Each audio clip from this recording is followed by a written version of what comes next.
You are listening to The Pilgrim on the 405 with Will Christ. Join him as he and his guests discover how businesses thrive in California.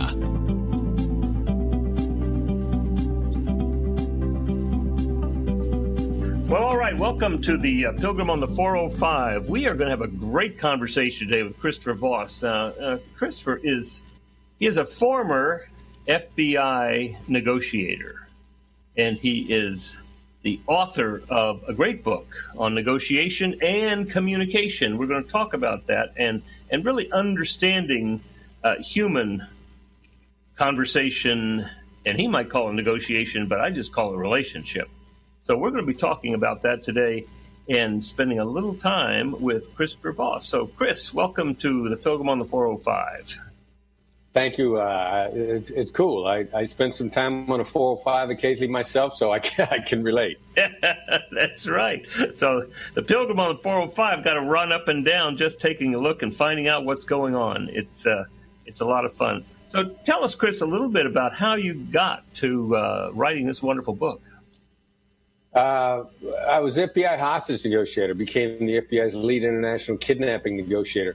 And actually, really early on in my career, I thought, this stuff is just about human interaction, and why should it simply be confined to terrorists and bad guys? Why shouldn't good people who are trying to collaborate make it work for them also? If I can get a terrorist or a criminal to collaborate with me and enjoy doing it my way, maybe I could get the people in my life to do that too. So as I progressed my way through the career, I kept applying it, to business and personal life. And then finally, when I was working on trying to take what we learned to the next level, I went up to Harvard Law School's negotiation program, went through their class.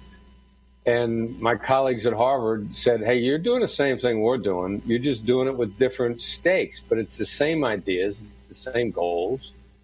Start crossing over. And that was back in 2004, and started really seriously adapting it to business and personal life, and came out with a book just short of 2 years ago now. Well, one of the things that I find really very interesting when you're talking about negotiation is for the last 18 years, I've been working with Sandler sales training. And so in terms of helping people sell, what we've had to explain to them is there's no secrets. You can't hide what you believe or what you're feeling or what you're saying. You can't use words to distract people. They're going to know. So talk to us a little bit about what you've discovered about human communication. Yeah, well, like it or not, it's emotional intelligence. Hostage negotiation is emotional intelligence on steroids. I mean, we never tried to pretend that the people that we were dealing with were rational, which unfortunately we're trying to pretend that in the real world. But in fact, everything we do is based on how our emotions filter it. The limbic system, if you will, in the brain is like the respiratory system. It's never off. It's what we used to refer to as our unconscious. And our conscious is active when we're asleep, and our unconscious filters and influences all our decision making. It's a limbic system. So as hostage negotiators, we said, all right, here's what emotions do to people, and here's how you can steer them, and here's how you steer those emotions. And so we just drop it into the human interaction, and yeah, it's about great, effective collaboration with people across the board. Well, so talk to me a little bit about this whole notion of the limbic system. We do a lot of talking about the amygdala and that kind of always looking around to find out where the danger is. Right. Yeah, the amygdala is pretty much the heart of the limbic system. I mean, there's some other parts in there in the brain that neuroscientists have identified, the hippocampus, and I don't know who thought that name up, but I think the scientists, they like multi-syllable words that the rest of us have trouble pronouncing. But, every thought that goes through our head is run through our limbic system. It's like our respiratory system. And, I love the analogy personally to the respiratory system because, I'll ask anybody, can you control your emotions? And they'll go, yeah. And I'll say, can you control your breathing? And they'll say, yeah. And I'll say, all right, stop breathing for an hour. And that's typically the amount of control you have over your emotions. Momentary, but then it kicks back into gear. And then what's the design? You mentioned the amygdala a little bit ago. They're always looking for danger. the caveman brain. The cavemen that survived were the ones that were overly pessimistic. You know, when they saw a new creature, they'd said, you know, the last time we saw a new creature, it ate us. Maybe we better run from this. I mean, that was necessary for survival. Unfortunately, now in a civilized society, we still have this overly negative attitude, which distorts reality and makes us more negative than the world should let us be. I mean, and this is so true. Daniel Kahneman and Amos Tversky invented something called prospect theory. They won the Nobel Prize for it, which is basically fear of loss, and our reaction to loss is distorted. It's an outsized distortion. It's not the only impact on our thinking, but it's just the biggest. And Kahneman and Tversky said, you know, loss stings twice as much as an equivalent gain. If I give you $5, you'll only feel, okay, that's fine. If I take $5 out of your pocket, you're going to be mad. You're going to be really upset. We're still talking about $5. You can take those ideas and put them straight into business and then begin to understand how relationships deteriorate, specifically over compromise. Because we never feel like we got a fair deal when we compromise. Never. So tell us about the title of your book, Never Split the Difference. Yeah, don't split the difference. I started in negotiation with the premise that I couldn't give in, and the other side had to be happy when I was done, because the crazy thing is hostage negotiators have repeat customers. So we can't lie, and our reputation precedes us. I mean, that sounds nuts, but if you take hostages and live, what you've learned is you can take hostages and live. You're going to go to jail. You're going to do it again. So we can't lie to people. We have to have somebody that we've gotten everything we wanted from. We've had no alternatives to the negotiation. The idea of batten is insane. I don't need batten. The best alternative to negotiated agreement. And I need the other side to be happy with me. And so I put that into business negotiation, and then I don't compromise. Because if what am I going to do as a hostage negotiator? I can't give you a van, but I'll give you a motorcycle. And give me 2 of the 4 hostages, and we'll call it even. You can take the motorcycle, drive it to Jersey. Tell you what, I'll pay you your tolls. I mean, it's insane. You can't compromise. What happens with the outsized distortion of loss?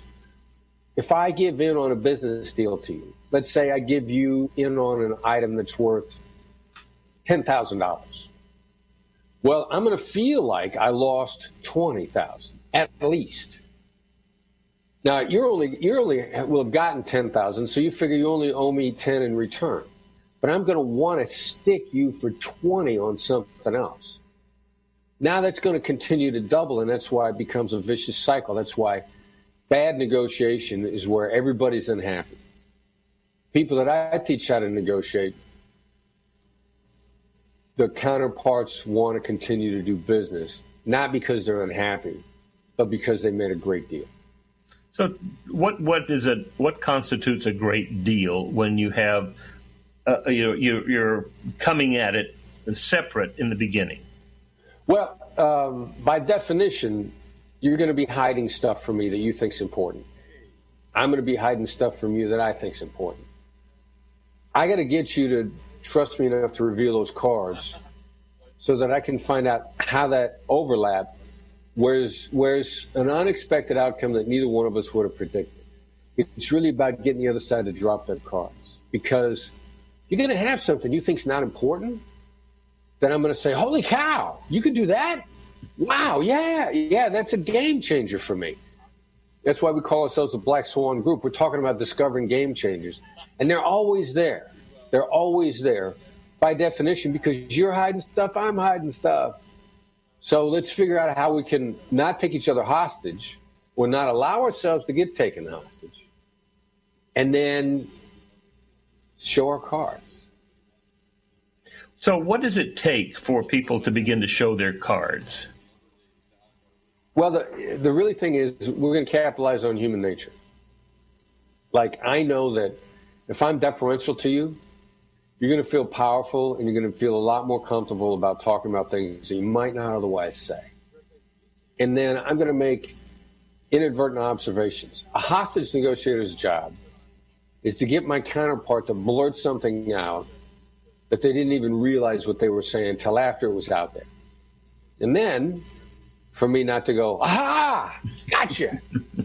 Instead, I react in a way that makes you happy that you said that. And I'll say something like, wow, seems like it was really difficult for you to share that with me. Seems like that was really important to you. Now, what I just said was ridiculously innocuous. Those statements seems like is actually, if you will, a calibrated phrase designed to get you thinking and get you to blurt some more stuff out, as opposed to me saying, what made you do that? Now, that's not a bad question. But there's something about the way questions are designed that trigger our defense mechanisms. Our defense mechanisms go up. One of the people we've coached in real estate, as a matter of fact, the phrase that I just used, we refer to as labels, and they're meant to be deceptive in their design because they'll get right past the thinking part of your brain and trigger the reacting part. This client has referred to those as tools that unlock the floodgates of truth-telling. Mm-hmm. That's pretty cool. Well, all right. So what you're really looking for when you talk about blurting out is you're really talking about sharing truth. Yeah, sharing truth. And then also, if I get you talking, you might not even realize it's important. You may have just said it innocuously. Some of the most important things are the really innocuous stuff. And it is sharing truth. So it's both. Well, and I'm willing to share innocuous stuff if my amygdala is not firing left and right, if don't have a lot of defenses up, right? Exactly. And you just start talking. Like in a hostage negotiation, we had a phrase, what's it going to take to get the bad guy to surrender? He's going to tell us. Mm-hmm. But he's not going to know he's telling us. Right. Well, you just got to get it talking. In sales, the person who is buying will tell you how to sell them, right? If you're listening, exactly right. If you're listening strategically, yeah, and if you're applying some basic human nature approaches. Yeah, and so discovering that the answer to how can I sell this to this person is not something I'm going to sit back and figure out in my private room. It's something he's going to tell me. He's going to tell you, and all you got to do is come up with a short, simple little game plan in advance on how to get him to tell you, which is principally, just the application of the Covey principle. Stephen Covey, 7 Habits of Highly Successful People: seek first to understand, then be understood. Mm-hmm.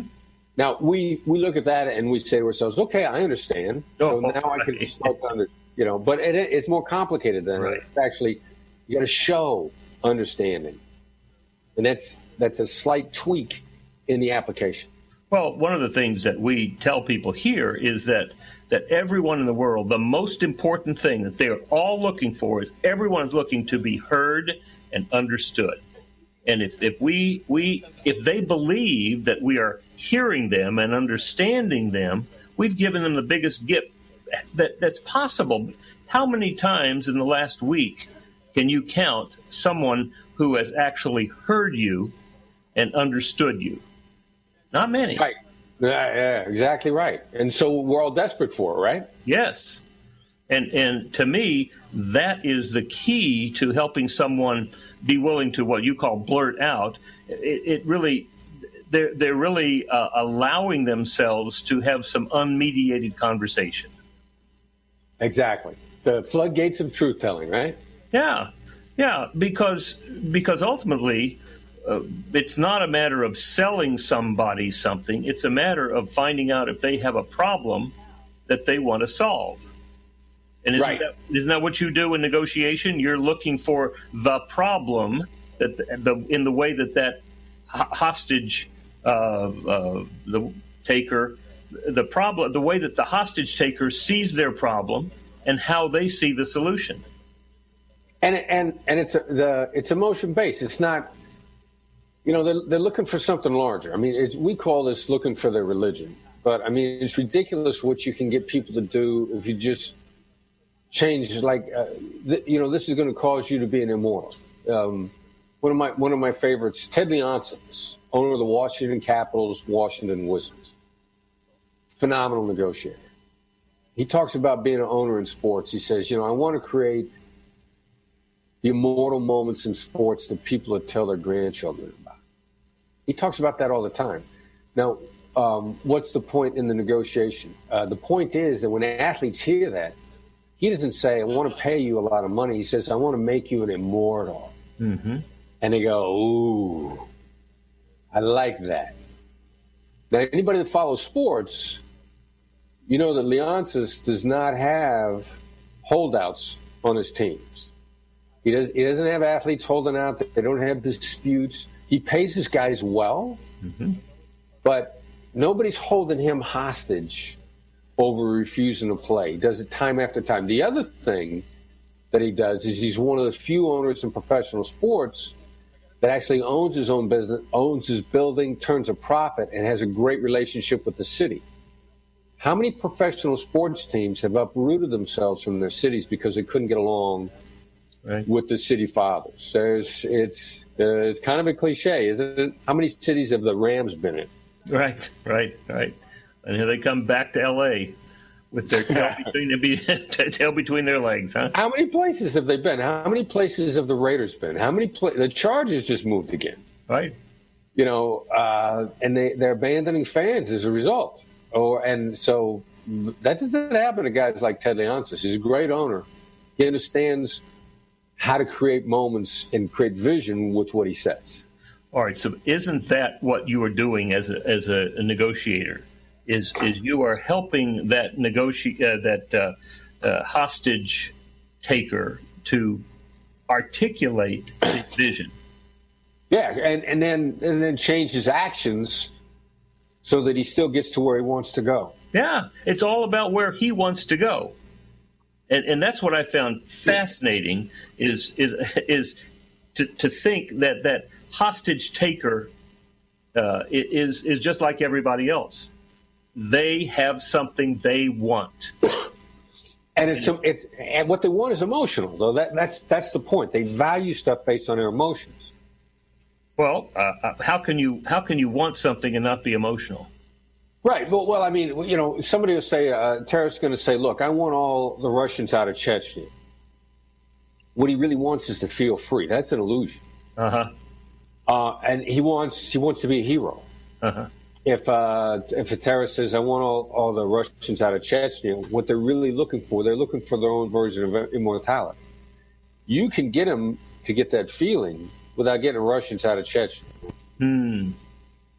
All right, so that's what's changing. Bank robber says, I want a jet, $1 million, and I want to fly to Cuba. Well, the great thing about that is what this guy really wants is to live. Right. All the rest of that stuff are details. In that case, is he getting the how ahead of the what? I don't know what you mean. Well, probably. I mean, you're saying he's saying I want $1 million and I want a jet to Cuba. That to me is a how I'm going to get something. And what I'm hearing from you is what he really wants is he wants to live. Deep down in his bones, yeah. And he's find out what they want deep down in the bones. He is thinking that this particular plan, $1 million and a jet to Cuba, is going to allow him to live. And if you can get down to the place that what he really wants, then you might be able to help him. But you're not going to be able to help him get $1 million and fly and a jet to Cuba. Right. He's not getting that. He's gonna walk out that door. He's gonna ask for me by name. He's not gonna get anything, and he's gonna be happy to do it. Well, he's going to get his life. Exactly. Right. But it's digging down to find out what they really want down at the bottom. That is, I agree with you. It's an emotional experience. Right. What's the emotional victory? Right. And as you pointed out before, the vast majority of us, the biggest emotional victory is to be understood. It's insane. But if somebody feels understood in a business deal, they'll probably give in on the terms. Yeah, I think that's the important piece. Now, when we are training salespeople here, or if I'm training managers who are hiring folks or managing folks, what I want them to do is I want them to begin And in the middle and in the end, always be asking about, conscious of, aware of what people want. Right. Yeah. Because and you can be forearmed with some of it because you know human nature. Yes. But until that other person shares with me what they want and that becomes reciprocal, then there's no real motivation. We can't make somebody do something other than for the moment that I'm standing over there looking over their shoulder. But finding out what they really want, then helping them get what they want, that to me is highly motivating. Agreed. And to me, that's how we create that employee base that's very loyal to us, that's going to be highly productive. We find something that they really want. Well, Chris, can you stick around for a little bit more? I want to talk about how this fits into the business world. Absolutely. You've got me hostage. All right. We'll be right back after a word from our sponsors.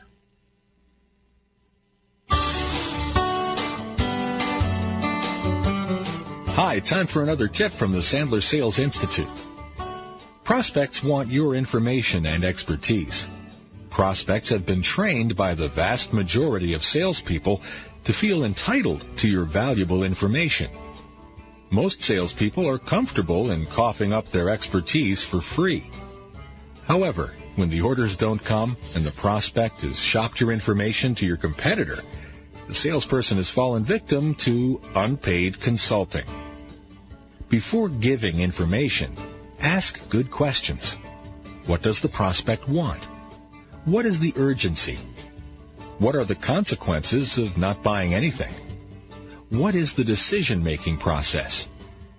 Eliminate unpaid consulting. This has been another Sandler Sales Institute tip. Welcome back to the Pilgrim on the 405, where we're having this very powerful conversation with Chris Voss, former FBI hostage-taking negotiator and the author of... I'll let you tell us, Chris. You tell us the name of your book. Never split the difference. Never split that difference. Depended on it. It's always fun to hear an author talk about his own book. Well, and my book's a result of a team effort, so I got a great team. Well, tell us about your team. Well, co-author, recognized co-author, Tal Raz, one of the best business book writer on the planet. Tal, anything that about business, Tal is an author of, read it. He's brilliant. He's ridiculously brilliant. Now, the uncredited co-author, and for all intents and purposes, my son Brandon. He was there the entire time. He sat down with Tal and I the first time. Tal pumped Brandon and I for information, and Brandon was absolutely instrumental in helping us get the book out. I had some other people that contributed to my thinking, a lot of other people at all. But really the three people most responsible for the book is myself, my son Brandon, and Tal. Right. Well, talk to me a little bit now about one of the things that we talked about, the limbic system. And I think one of the things that people are really fascinated with is this whole idea of neural mirroring and this whole notion of mirror neurons. So tell us how that has influenced the way that you work with people. Well, for me, it sounds like there's two different topics here. So let me hit mirrors to start with, because that's one of our negotiation tactics. You know, and a hostage negotiator's mirror is not your everyday mirror. You know, most people think of mirroring in body language terms. When people get really close together and they get in sync and their physical movements begin to mirror one another. You know, you find yourself, one person leans in and puts his hand on his chin, and if you're really connected, the other person does it too. Well, a hostage negotiator's mirror is not that. What a hostage negotiator mirror is just a repetition of 1 to 3 words, usually the last 3 words, and it triggers a response. And it's a Jedi mind trick. I mean, it triggers an unconscious response in the other person where they actually change how they're saying things and they add to it. It's actually better than asking someone, what did you mean by that? If they say, look, we want to work as hard as we can and then we want to execute when we're done. And if I were to mirror, I would say, when we're done, And the person would say, yeah, well, after we sign the agreement, we've got a lot of implementation we have to work out. I mean, they're gonna reword and add to that. So that's our mirror skill. The other topic I think that which is really important, is the mirror neurons in somebody's head, which is an unconscious emotional response. If I smile at someone, I hit their mirror neurons in their brain, and their mirror neurons have no choice but they smile back. That's why when you smile at someone and they smile back, it's not because they like you, they do, but it's actually an unconscious response.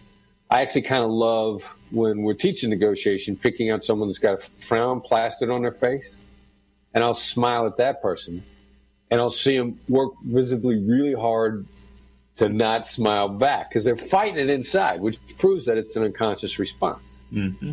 So I can trigger your emotions through your mirror neurons with my tone of voice. I can have a happy tone of voice, and you're going to feel uplifted, or I can use the late night FM DJ, and your brain will slow down. There's nothing you can do about it. And that's me hitting your mirror neurons and being the first mover, and then sort of holding the upper hand on it. Well, what I often tell people is that with regard to their emotions, that it's almost like there is that that line underneath the newscaster, that script, the crawl script.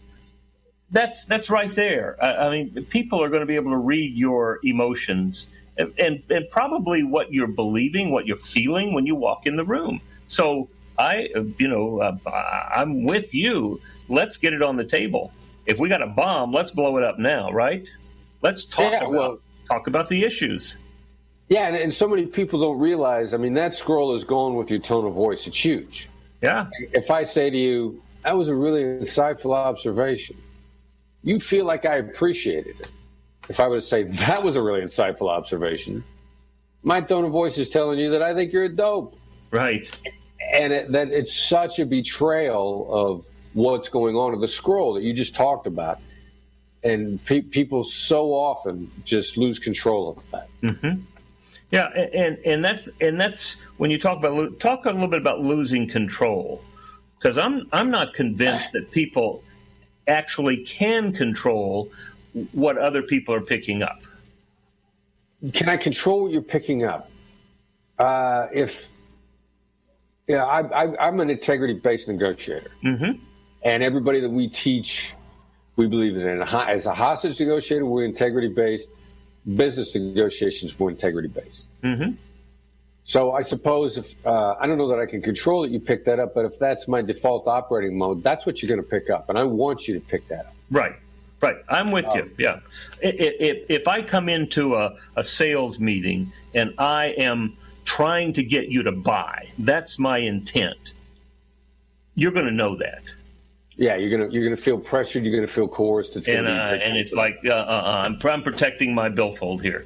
ABC. If I'm always closing. I'm always closing, you sense it, and you're right. And you sense you got to get back. Right. So what I train people to do is, forget selling. That's not what this is about. This is about finding out if this person has a problem that they want to solve. That, by the way, I can help them with.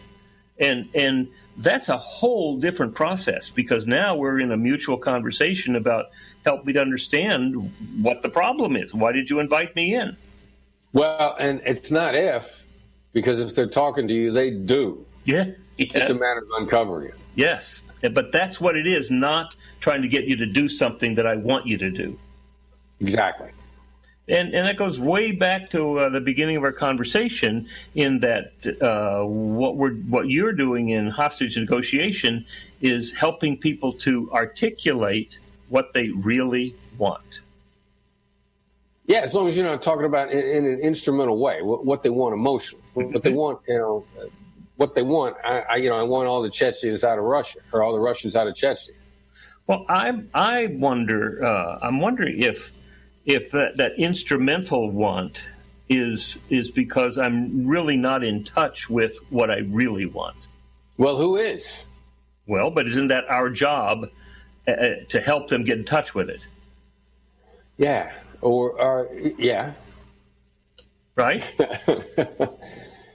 The elements of it. I mean, we're looking to make them see it in a new way. Yes. I mean, Yeah, I mean, I don't think we're making them. I think we're inviting them. We're facilitating them to get in touch with that, what is really driving them. But because they're not in touch with that, they've got all of these instrumental solutions that are really not going to solve the problem. Right. Yeah, I agree. So now, when you talk about emotions, you talked about in the book, you talked about labeling emotions. So talk a little bit about how that affects the conversation. Yeah, well, what we know from neuroscience now is that negative emotions drive us 3 times as hard as positive emotions, and maybe even 9 times as hard. And I know that labeling a negative diffuses it, and labeling a positive reinforces it. So this is how we start to get into tactical empathy, the actual application of the neuroscience. Now, a lot of people, they would disagree with labeling negatives, diffusing them. And they're going to refer to their experience. Now, the difference is their experience is not in labeling negatives, it's denying negatives. Mm-hmm. For me to say something of, I don't want you to think I'm not listening to you, when the other side is becoming frustrated with you because you're selling too much. Right. So that's a denial. That makes things worse. It's really hard for people to understand if I do a 2 millimeter shift and I just label it and you say, I'm sure it seems like I'm not listening to you. That actually diffuses the problem. Mm-hmm. It takes practice because that's so counterintuitive. And we've had people just argue with us and they said, no. In the past, sometimes people are so mad at me that when I say anything, that just makes it worse. So you got to let them vent. If you tell them that that's okay to do that, then you've given up everything that you have. Well, that's not true. What you're really doing is facilitating the conversation. Right. Now, so you're coming from this extreme of hostage negotiation, and then you're moving to what in business is a very significant and powerful and emotion-laden venture with negotiation itself. Would you say that most conversations in business between employees and employer are negotiations? Well, it sounds to me like you've thought about this a lot. Yes. Well, I read your book, and that's why I chased you down, because I want to hear from you. So, absolutely. Yeah. You throw me a softball here, aren't you? Well, I want you to talk about it. I'm throwing the softball so you can hit a home run. Well, all right. If the words I want are in your brain, you're in a negotiation. Most dangerous negotiation is the one you don't know you're in. Uh-huh. Okay. Not all negotiations involve money. Yes. All negotiations do involve time. There's time is the commodity that's in each and every negotiation. You want somebody's time in some way, shape, or form. Mm-hmm. You're in a negotiation. Go back to that extreme. The negotiators who believe they are in control and can make that hostage taker do something are going to fail. Control-oriented negotiators, not only are they're going to fail, but they're actually very easy to manipulate. Uh-huh. Well, that's interesting. I'd never thought about how easy the corollary would be that business owners who try to use control are very easily manipulated. Well, and it's because, what you said earlier about people being desperate to be understood. Right. So the control-oriented negotiator is desperate to feel in control. Mm-hmm. And as soon as they feel in control, they drop their guard. That's interesting because one of the things that we do in talking with salespeople is we ask them to use a system that will allow the buyer to feel like they're in control, but because the salesperson is using a system, they are in control. Yeah, and we like the phrase upper hand. I mean, we say the secret to gaining control and the secret to getting the upper hand in a negotiation is giving the other side the illusion of control. Uh-huh. Yeah, I think Zig Ziglar said, you can get anything you want in the world if you help enough people get what they want. I'm sure he did. Zig Ziglar was one of the classic all-time sales advisors, right? That's right. Well, it really comes back to my job is to help people get what they want. Right. And that's pretty powerful. I mean, I can imagine that you initially there was a lot of controversy and a lot of reluctance to let Chris go in to negotiate because he's just going to let them have what they want. Actually, no. You No. mean in business or in hostage cases? Yeah, well, either one. No, they knew I knew what I was doing. I mean, I get. Did you know what you're doing the first time you did it? I did.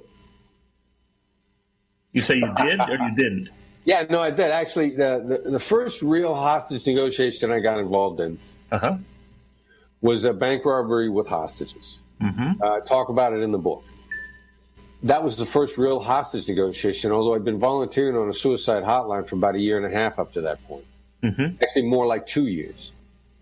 And when I got trained as a hostage negotiator, and they're playing tapes of hostage negotiations, I remember saying to myself, I've been doing this for a year. I just didn't have a SWAT team outside. So for my crisis intervention time, like when they put me on a phone, I was actually better than they expected. They were really more. It was a FBI NYPD joint negotiation team. Lieutenant Hugh McGowan was the commander of the PD's negotiation team, and he ran the operation. And he had one of his guys on the phone for a while, and it was a stalemate. And I'd been coaching him. He just pointed to me and he said, "Take the phone." And I dropped into my suicide hotline routine because I knew it would work. About 90 minutes later, I had a bank robber surrendering to me personally outside. That's great. That's great.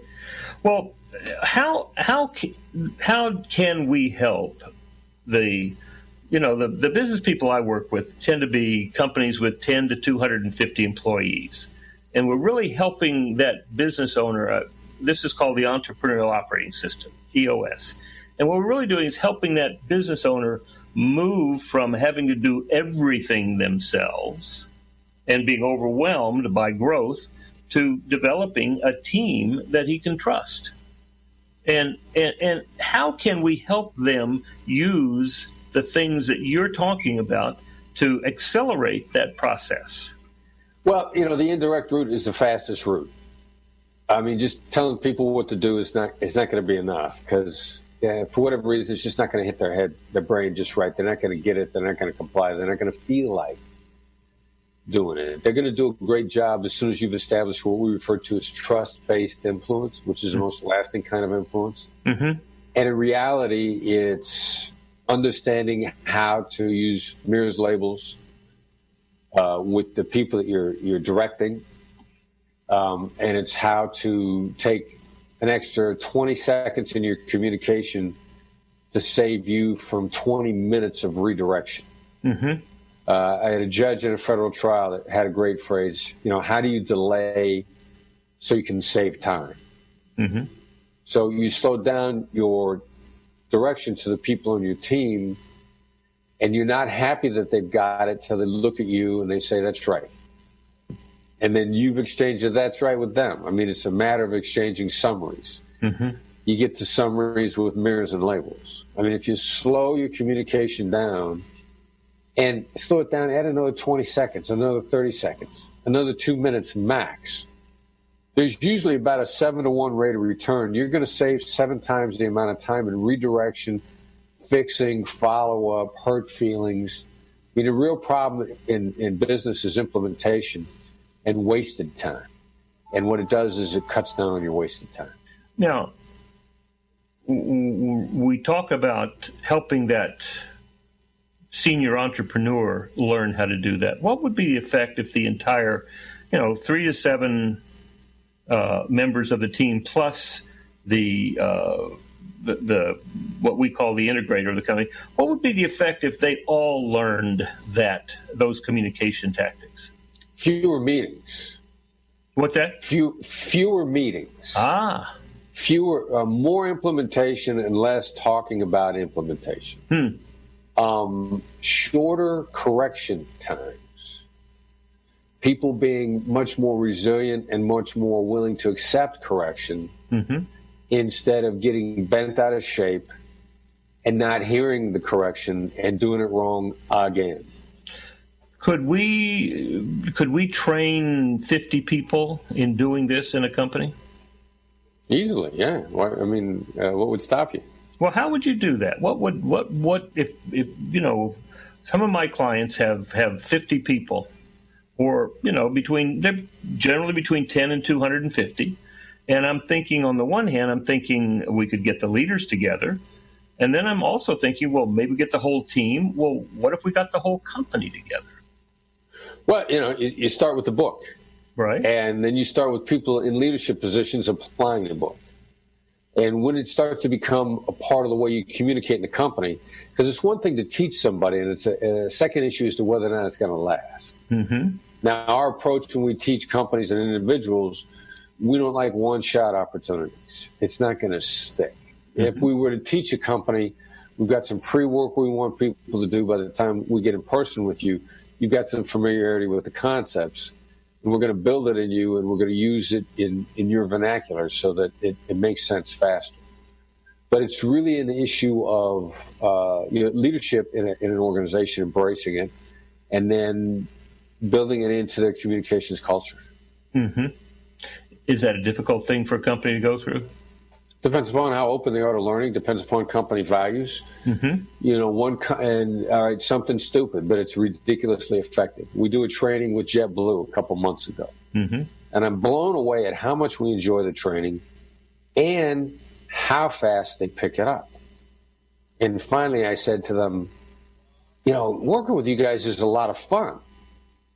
And they said, have you seen our company value statement? And I'm like, no. I said, fun is on that list. It's actually an expressed corporate value. And I know that, and I'm familiar with the EOS system. So you're talking about, what are your core values? Yes. Well, if one of your core values is even fun, flat out, like have a good time at work. The brain science actually tells us now that you're 31% smarter in a positive frame of mind. So you're more likely to have a learning organization if the corporate value of enjoying or fun or something strong to that effect is part of your stated corporate value. If it's not, we're going to have trouble getting this to stick with your people because they're not enjoying their work. Well, all right. So what do you think? If I've got 10, 15 clients, can we train them, some of those companies in one group? Does it have to be individual companies? It's a broad question. Yeah. I don't know. We got to take a look at the company. I don't know. I'm not sure exactly how to answer that. So maybe this is something we talk about offline. Probably. Yeah, we talk about how we might approach. When I've got 20 clients, which is going to be by the end of the year, there are going to be some people in there who are going to find this very, very effective as a kind of a second punch as we move through the EOS journey. Because I think this is a very powerful way of helping people to communicate and to learn that the most important thing is to hear and understand, to find out what people want in depth emotionally. And that's a major training. Yeah. Okay. Well, what would you like to tell the audience here? What kinds of things can you give them as we finish up here? How would they get in touch with you is one question I want to get, but what would you tell them to make their business better? Well, and slow down just a little bit. If you slow down for more effective communication, your rate of return on that investment is really going to exceed it's going to be about a 7-to-1 rate of return. We've seen it very consistently. 7-to-1. And that's, you talk about more effective use of your time. Like in sales, there's a great phrase. The worst thing is not that you didn't get the deal. The worst thing is that it took a long time to not get the deal. Yeah. And what that comes from is a lack of understanding. And how do you avoid taking a long time? You actually slow your communication down a little bit. You try to actively apply the Covey rules, seek first to understand, and call it the Black Swan rules. Seek first to show understanding, so you can be understood, because you want to be understood. And that the fastest hack to being understood is to show understanding. Now, this understanding is not something you're going to be able to get from the internet because of their website. It's a starting point for understanding. Yeah, but it's a much deeper understanding of them, right? I would say that's, yeah. Well, that's a lot of people spend a lot of time researching on the internet, and the reality is that there's a lot of stuff there that can be picked up by in that first 15 minutes of the conversation by really listening. Agree, 1,000%. Well, how can people get in touch with you if they want to talk more? Easiest way is to subscribe to the newsletter. The newsletter is a gateway to everything we do. Okay. It's free, which is a good price. And it comes out once a week on Tuesdays. It's a short, digestible article. It's also the gateway to the website. The website is blackswanltd.com. But the most valuable way to start getting your negotiation skills better immediately is send a text message. Send the message FBI empathy, all one word. Don't put your spell check. Let it make it 2 words. Send that text of FBI empathy, all one word, to the number 22828, and it's 22828. And you get a response back that'll ask for your email address, and it'll sign you up for the newsletter. You'll be off to the races. Great. Chris, it's wonderful. Certainly exciting and wonderful to talk with you. The book was great. Thank you. I listened to it. I didn't read it. I listened. And that was a lot of fun. Wonderful. Thank you very much. So thanks a lot for being with us. This is just one more step in that pilgrim journey up and down the 405, helping businesses in California to thrive. You've been listening to The Pilgrim on the 405 with Will Christ. To hear more of the programs in this podcast, go to www.willchrist.com.